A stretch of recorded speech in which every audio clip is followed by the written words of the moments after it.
dopo il devastante incendio l'azienda di vernici di Brendola è completamente distrutta, è riaperta intanto la zona rossa, ma rimane a livello precauzionale il divieto di irrigare e raccogliere gli ortaggi.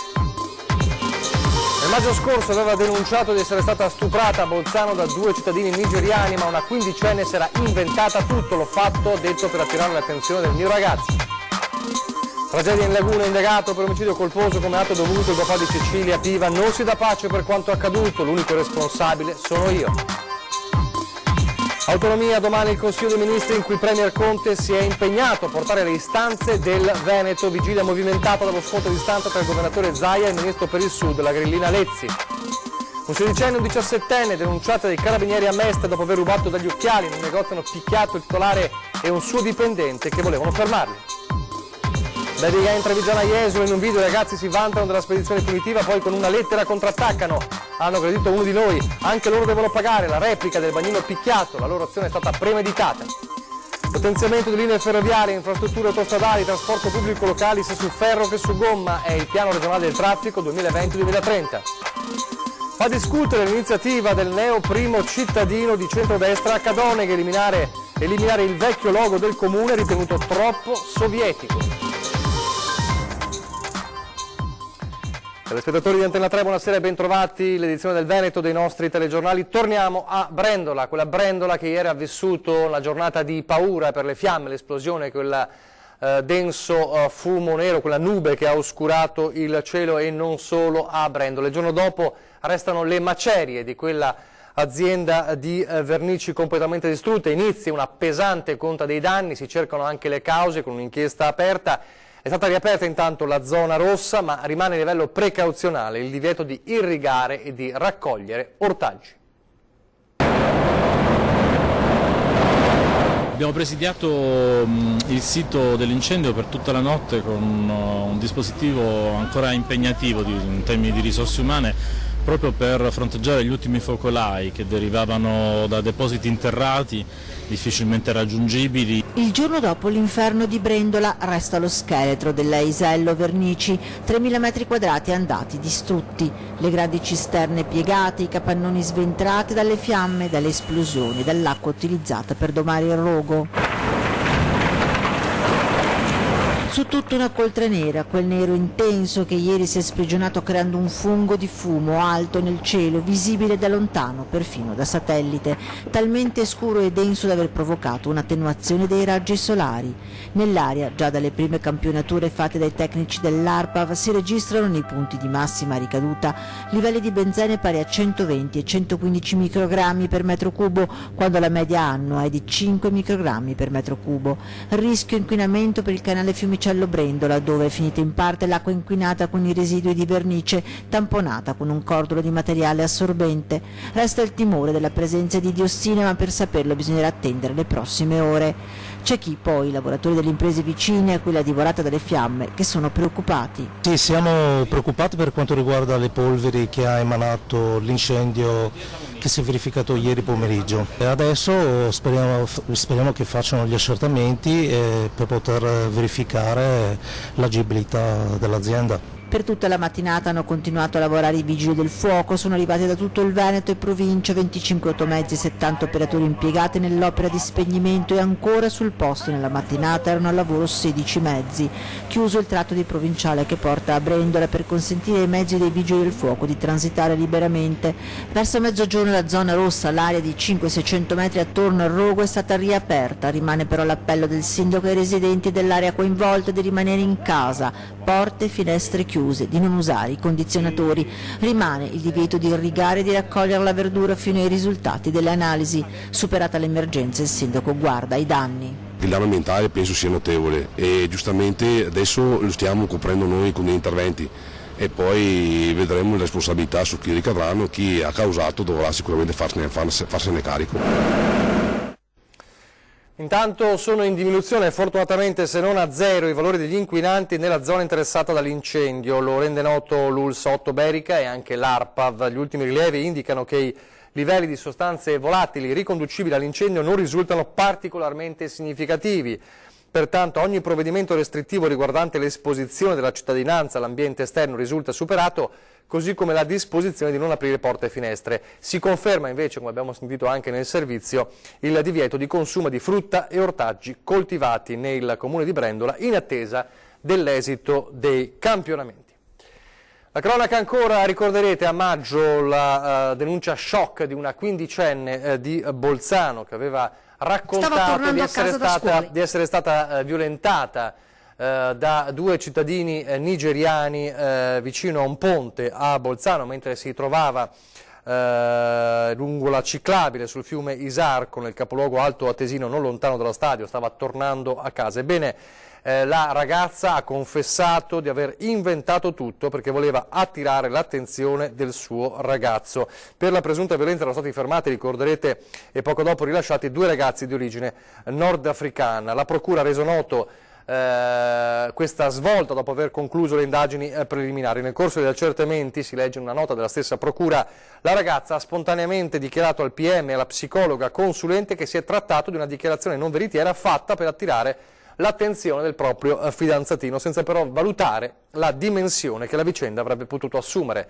Un caso mediatico che aveva interessato, insomma, tutti i media, addirittura c'era stato un sit-in di protesta nel luogo dello stupro, ricorderete. Adesso la tragedia in laguna, la morte di Cecilia Piva, la dodicenne, morta appunto nello schianto del barchino contro la Briccola. Il padre di Cecilia, indagato per omicidio colposo come atto dovuto per consentire gli accertamenti, in queste ore racconta insomma il suo dolore e la sua verità. Omicidio colposo. È l'ipotesi di reato con cui la Procura di Venezia ha aperto un fascicolo sulla morte di Cecilia Piva, la dodicenne coinvolta nell'incidente di domenica pomeriggio al largo di Sant'Erasmo. Roberto Piva, il papà, che conduceva il motoscafo entrato in collisione con una briccola, è stato iscritto nel registro degli indagati per consentire la partecipazione all'autopsia necessaria ad accertare le cause del decesso e alla successiva perizia dinamica che sarà disposta per ricostruire l'accaduto e capire se vi siano responsabilità. Roberto Piva è chiuso nel suo straziante dolore, preferisce non parlare davanti alle telecamere, ma contattato ha voluto farci conoscere quella che definisce l'unica verità e che riportiamo. Non mi dilungherò su spiegazioni di onde, traiettorie e velocità, volevo solo dire che l'unico responsabile, in quanto responsabile della navigazione, sono io. Dovevo essere responsabile della salvaguardia della vita delle persone a bordo e non l'ho fatto, continua. Ho permesso a Cecilia di sedersi a prua senza prevedere le possibili conseguenze. Pertanto, conclude, l'unico responsabile è il sottoscritto. Parole di un papà che non si dà pace e che fino all'ultimo ha tentato di salvare la vita della sua Cecilia. Ora si attendono le testimonianze dei naviganti che hanno assistito all'incidente, ma anche gli accertamenti tecnici sull'imbarcazione, su cui gli inquirenti confidano di ricostruire la velocità alla quale stava procedendo il motoscafo e i motivi per i quali Piva avrebbe perso il controllo. All'inizio si è parlato anche di un'onda provocata da un lancione Gran Turismo. Nessuna ipotesi è esclusa, ma mentre le indagini proseguono, l'unica certezza è il dolore di una famiglia che ha perso Cecilia. Minorenni protagonisti in negativo della cronaca avevano preso di mira un market di Corso del Popolo, un 16enne e un 17enne che dopo aver distratto il proprietario e un dipendente, siamo a Mestre, proprietario e dipendente entrambi di origine cingalese, hanno tentato di rubare un costoso paio di occhiali. Una volta scoperti, i due adolescenti hanno colpito con calci e pugni i negozianti abbandonando poco distante gli occhiali. I carabinieri sono bastati alcuni minuti per bloccarli in una via defilata e accompagnarli in caserma. Sono stati denunciati in stato di libertà per rapina impropria. E adesso, a proposito di minorenni, ma non ci sono soltanto minorenni nella baby gang trevigiana che ha colpito a Jesolo, in un video, da una parte c'è il video in cui i ragazzi si vantano della spedizione punitiva, poi una lettera spedita a Treviso Today, nella quale contrattaccano e dicono sostanzialmente che a provocare la loro reazione sono stati i bagnini, ma il bagnino picchiato, uno dei bagnini picchiati replica, sono falsità, la loro è stata un'azione premeditata. Dopo l'aggressione in spiaggia ai danni di 3 bagnini emergono nuovi dettagli. Da una parte un video nel quale i ragazzi si vantano della spedizione punitiva, Parole le loro che non lasciano adito a nessun dubbio. Jesolao, show Bagninao. Basta Bagnini, basta. Ehi Bagnini, torna a piangere! Licenziato! Sei all'ospedale adesso, fame del merda. Poi però arriva anche una lettera inviata a Treviso Today nel quale uno dei ragazzi presenti alla rissa contrattacca raccontando come siano stati loro per primi vittime di un'aggressione, affermazioni che tuttavia cozzano con le parole di beffa nel video. Questa una parte della lettera. Un nostro amico si era addormentato sul pontile e faceva fatica a risvegliarsi nonostante i bagnini provassero a farlo spostare. In seguito hanno iniziato ad aggredirlo fino a farlo sanguinare e mi sembra più che naturale che dei ragazzi che vedono un loro amico in tale situazione intervengano. Poi i ragazzi chiedono che vengano puniti anche i bagnini, accuse alle quali replica con rabbia Paolo Coppo, uno dei bagnini picchiati. Abbiamo tentato di far spostare un ragazzino steso in una zona vietata. Questo qua ha incominciato a mandarmi a quel paese, sono un coglione e tutto quanto. Vabbè, sono cose che siamo un po' abituati e non diamo più peso a queste cose qua. Si è cambiato perché aveva un paio di pantaloni su un altro e quando mi è passato avanti mi ha sputato sui piedi. Ha fatto un altro passo, ha fatto un altro sputo e ha fatto un altro passo e ha sputato contro la torretta. E ripeto, in un modo non perché aveva voglia di sputare, perché lui voleva denigrarsi, voleva creare zizzania, in poche parole. A quel punto mi sono avvicinato e gli ho dato una spinta sulla spalla. Ho detto la finisci? La finisci? Quando ho fatto questo lui per tutta risposta si è girato e mi ha dato un pugno. Logicamente là io ho reagito. Poi l'aggressione vera e propria. A me sinceramente dispiace di quello che è successo. Per me prima di tutto perché ho preso una fracca di botte che potevo rimanerci secco. Parliamoci chiaro, la cosa è andata così, è andato bene tutto quanto, però ci potevo fare tranquillamente il morto. Perché loro non hanno mirato il mio corpo, loro hanno mirato la mia testa. Un'azione violenta e premeditata continua e rigetta anche l'accusa di razzismo lanciato da alcune famiglie dei giovani. Visto che parlano di razzismo, che nel mio gruppo di lavoro c'è un bosniaco, un senegalese e un marocchino, visto che siamo razzisti. La lettera chiude così. Ripeto, noi abbiamo sbagliato, ci siamo comportati da immaturi e irrispettosi, ma non bisogna colpevolizzare solo e soltanto noi. Paolo Coppo chiude così. Io i ragazzi, onestamente, posso dire che li ho anche già perdonati, perché non ha senso stare qua a fare guerra su guerra, perché alla fine, però è giusto che paghino quello che hanno fatto. Intanto il questore di Venezia, che venerdì, come sappiamo, sarà a Jesolo, conferma la linea dura e annuncia anche una linea dura soprattutto per i maggiorenni del gruppo, e ai commercianti e operatori del turismo chiede di creare una rete di informazioni per agire tempestivamente. Tutti i maggiorenni di Treviso, sicuramente individuati, non potranno mai più venire nel territorio veneziano per i prossimi 2 anni. Linea dura. Il questore di Venezia raccoglie virtualmente l'appello delle istituzioni di Jesolo e presente al conto. Daspo di 2 anni dalla provincia di Venezia, pronto per i maggiorenni della baby gang in via di identificazione, quella accusata del violento raid punitivo contro i bagnini nella zona di Piazza Trieste. Maurizio Masciopinto non si sbilancia sulle indagini in corso, ma fa capire come dalle risultanze la trentina dei ragazzi fosse composta di elementi più grandi e più piccoli, con i primi forse a trainare il gruppo.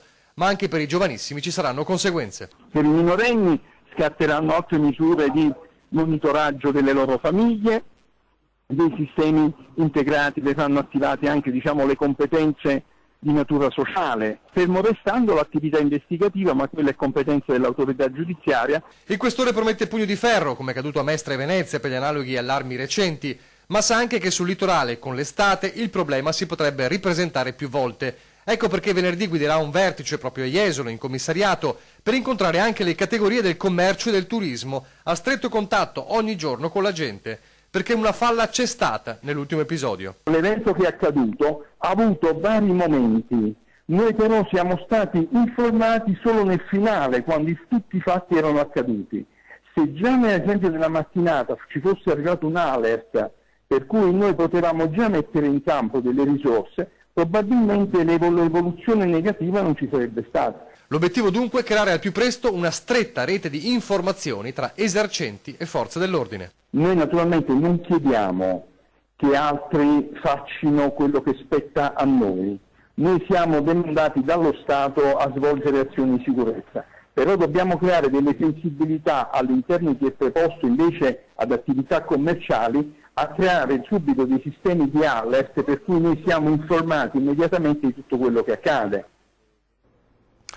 La politica adesso, a cominciare dalla scelta definitiva del leader Matteo Salvini per il commissario della Lega in Veneto, colui che prenderà il posto di Gian Antonio D'Arè, che è diventato europarlamentare dopo settimane e più di voci, ma anche di mal di pancia, come sapete, di ipotesi. La scelta di Salvini, grazie per l'ottimo lavoro fatto sul territorio in questi anni e buona battaglia in Europa, Gian Antonio D'Arè, per confermare, dice Salvini, una Lega sempre più forte e apprezzata. In Veneto è stato scelto come commissario Lorenzo Fontana, quindi il ministro della famiglia, il veronese Lorenzo Fontana, diventa il commissario della Lega in Veneto. A lui e a tutta la sua squadra, dice Salvini, vanno i migliori auguri di buon lavoro. E intanto domani giornata cruciale, si spera, per l'autonomia del Veneto, perché domani c'è il Consiglio dei Ministri in cui il Premier Conte nei giorni scorsi si è impegnato a portare le istanze del Veneto, a portare l'autonomia in Consiglio dei Ministri. È una vigilia, quella di oggi, movimentata dallo scontro a distanza tra il governatore Luca Zaia e il ministro per il Sud, la grillina Lezzi. Lo scontro tra Lega e Movimento 5 Stelle sull'autonomia non si placa neppure alla vigilia della seduta di Consiglio dei Ministri, in cui il Premier Giuseppe Conte si è impegnato a portare personalmente le istanze di Veneto, Lombardia ed Emilia-Romagna. Le bozze, così come le abbiamo lette, favoriscono 3 regioni e danneggiano tutte le altre, e mica solo quelle del Sud, anche quelle del Nord. L'attacco ennesimo arriva dal ministro per il Sud, Barbara Lezzi. La Lega chiede la luna e mi domando, vuole davvero l'autonomia o cerca solo un pretesto per farsi dire di no, facendo del Movimento 5 Stelle il suo capro espiatorio? La risposta del governatore Luca Zaia non si fa attendere. Se leggeva il nostro progetto invece di fare dichiarazioni ai giornali avrebbe avuto contezza che la luna non la stiamo chiedendo, magari chiedessimo la luna, chiediamo quello che c'è scritto in Costituzione. Mi grave che lo dica il Ministro, perché il Ministro, se è convinto che una regione chiede la luna in linea con la Costituzione, è meglio che si appresti subito a modificare la Costituzione. Ma a tutt'oggi i grillini non hanno né presentato una modifica della Costituzione in tal senso, e né tantomeno presentato a noi cittadini, a voi organi di stampa, la loro proposta di autonomia. Ad oggi esiste solo una proposta di autonomia, la nostra. Zaia passa oltre e guarda a domani come a un momento storico in cui il Consiglio dei Ministri parlerà finalmente di autonomia. Un primo traguardo di un percorso che fin dall'inizio si annunciava accidentato. Io immaginavo un travaglio difficile, del resto si sta verificando, prova ne sia che è la prova provata che è una grande riforma. Penso ci siano tutti i presupposti per decidere, per fare un passo in avanti. L'unica cosa positiva che vedo è che la vocazione che ha deciso di fare a sé il Presidente del Consiglio mi fa ben sperare, perché se anche il Presidente del Consiglio non riesce in questa impresa sarebbe veramente tragico. Veneto è determinato a difendere una riforma studiata nei dettagli. Siamo a disposizione per qualsiasi chiarimento, aggiunge Zaia, senza spingersi a fare previsioni sull'esito della seduta di domani, ma limitandosi a formulare un auspicio. E spererei che quantomeno si approfittasse di mandare avanti una preintesa da mandare in Parlamento per le opportune osservazioni, dopodiché raccogliere le osservazioni e decidere poi di chiudere con un'intesa finale. Questo è quello che ha fatto già un governo, quello del PD, su mia proposta, l'ha fatto per sole 4 materie, poca roba. Questo governo invece ha la possibilità di farlo su 23 materie. A proposito di regione, un piano da quasi 20 miliardi, 110 interventi dal 2020 al 2030 è il futuro piano regionale del traffico. 8 obiettivi, 8 strategie, 32 azioni per 110 interventi specifici, ma il piano regionale dei trasporti 2020-2030 del Veneto è anche un piano in fieri, nel quale sono stati lasciati margini per eventuali ritocchi. Il piano prevede tra l'altro il potenziamento delle linee ferroviarie e delle infrastrutture autostradali, oltre al potenziamento del trasporto pubblico locale sia su ferro che su gomma. Gli interventi che hanno già copertura finanziaria parliamo di 12 miliardi, quelli previsti nel piano sono 12 miliardi su 19, considerate che solo 5 miliardi di quelli che mancano parliamo di alta velocità, parliamo di terza corsia della A13, quindi di interventi importanti, però confidiamo che tra quello che è di competenza della Regione e quello che è di competenza dello Stato nei prossimi 10 anni questi investimenti ci saranno. Se è difficile immaginare come sarà il Veneto tra 10 anni, nel 2030, rimangono comunque dei punti fermi su cui basare il progetto della mobilità futura. Il Veneto è una regione di scambi e di turismo Quindi questo, per andare avanti su questa strada, che sicuramente sarà ancora percorsa nel 2030, bisogna risolvere il problema dei valichi alpini, in particolare il Brennero, e far entrare il Veneto a pieno titolo nella TAV, nell'alta velocità italiana. Bisogna completare le strade che già si stanno costruendo e soprattutto bisogna, come dire, cogliere appieno tutte le opportunità dell'innovazione tecnologica. Tra gli altri obiettivi c'è anche l'arrivo ad un biglietto unico regionale per rendere più facile l'accessibilità al trasporto pubblico, la pedemontana, il collegamento all'aeroporto di Venezia, che è fondamentale per le Olimpiadi del 2026. Ci sono delle priorità, vale a dire delle opere considerate strategiche delle quali non si può fare a meno? Guardi, allora il Veneto vive di import ed export ed è una regione dove i traffici, soprattutto per le merci, hanno dei numeri veramente importanti. Da questo piano regionale dei trasporti emerge con tutta la sua forza che il Veneto deve essere connesso ai mercati europei, ai mercati internazionali, e l'infrastruttura più importante è sicuramente la TAV, cioè il Veneto è praticamente l'unica regione che non è connessa al sistema TAV. Allora parliamo delle polemiche sulla Sea-Watch. C'è anche questa fake, questa foto falsa del banchetto PD che si è appresa ad essere stata postata da Alex Bazzaro, senatore mestrino veneziano della Lega, un caso che fa discutere. Il botta e risposta sui social non si è fatto attendere. Nelle scorse ore è comparsa l'immagine con protagonisti parlamentari PD sul punto di raggiungere la nave della ONG su un gommone con un pasto di gruppo e a bordo e la scritta Gita Sea-Watch con pranzo a bordo. Una foto ritoccata, falsa, uno scherzo, ha fatto sapere Bazzaro dal suo profilo Facebook. Il deputato veneziano della Lega ne ha rivelato la diffusione confermandolo al Corriere della Sera. Su Facebook e Twitter molti hanno subito riconosciuto il fake, tanti altri invece hanno condiviso la foto credendo fosse vera e indignandosi. È nato così una polemica su questa foto fake del senatore leghista. Adesso pochi istanti di pubblicità.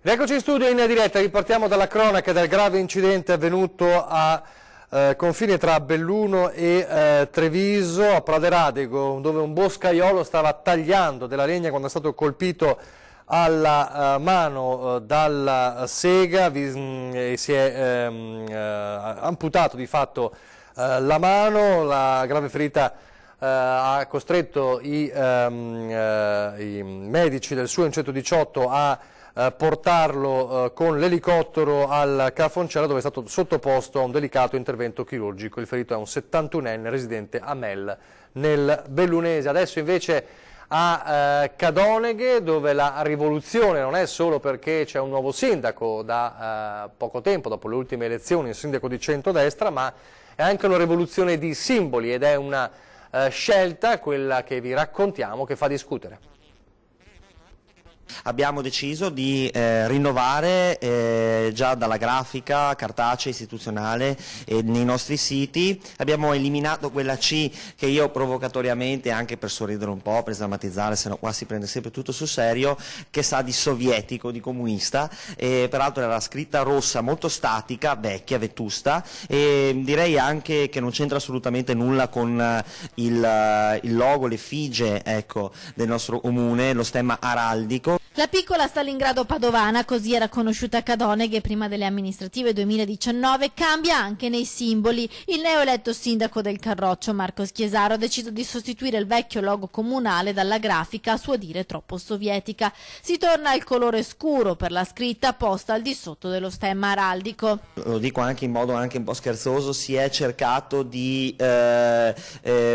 puntare molto sui messaggi subliminali. Abbiamo anche gli atri, diciamo, del nostro comune, ma i porfidi, i pali della luce, l'arredo urbano, tutto è rosso. La rivoluzione maggiore sarà dunque nel colore, e così Cadoneghe, la rossa, vedrà molto meno rosso, che in effetti è presente un po' ovunque in municipio e anche negli spazi pubblici. Maniglie delle porte rosse, sedie rosse, rivestimenti della sala consigliare, all'esterno scale, lampioni, panchine e cestini sempre rigorosamente rossi. Per il primo cittadino la città deve esprimere con i fatti il cambiamento emerso dalle urne, ma assicura, nonostante sia leghista, niente strisce pedonali verdi. Assolutamente no, però faremo le strisce pedonali e in campagna elettorale ho promesso dei passaggi pedonali moderni, più attuali, e soprattutto eliminare le tante barriere architettoniche che qui a Cadoneghe abbiamo, che impediscono magari dei ipovedenti o non vedenti di poter passare in sicurezza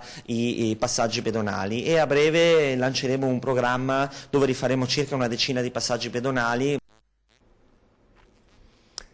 Lo dico ad Antenna, come sempre, se volete segnalarci le vostre problematiche, lo spazio dedicato a voi, noi interverremo, allora potete farlo come sempre con 3 modalità, una mail a redazione@antena3.it oppure chiamando la segreteria telefonica allo 0422 023 0898 e lasciando un messaggio in segreteria, oppure con WhatsApp al 351 175 5340 per video e foto che descrivano qual è la vostra segnalazione.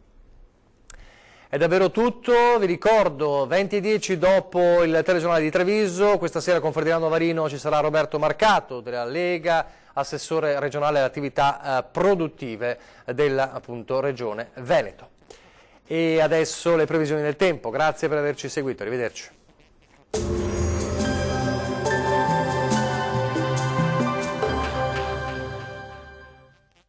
Benvenuti al meteo. Tempo sempre in prevalenza buono nella giornata di mercoledì 3 luglio, tuttavia con una variabilità che interesserà soprattutto l'arco alpino. La situazione nel dettaglio.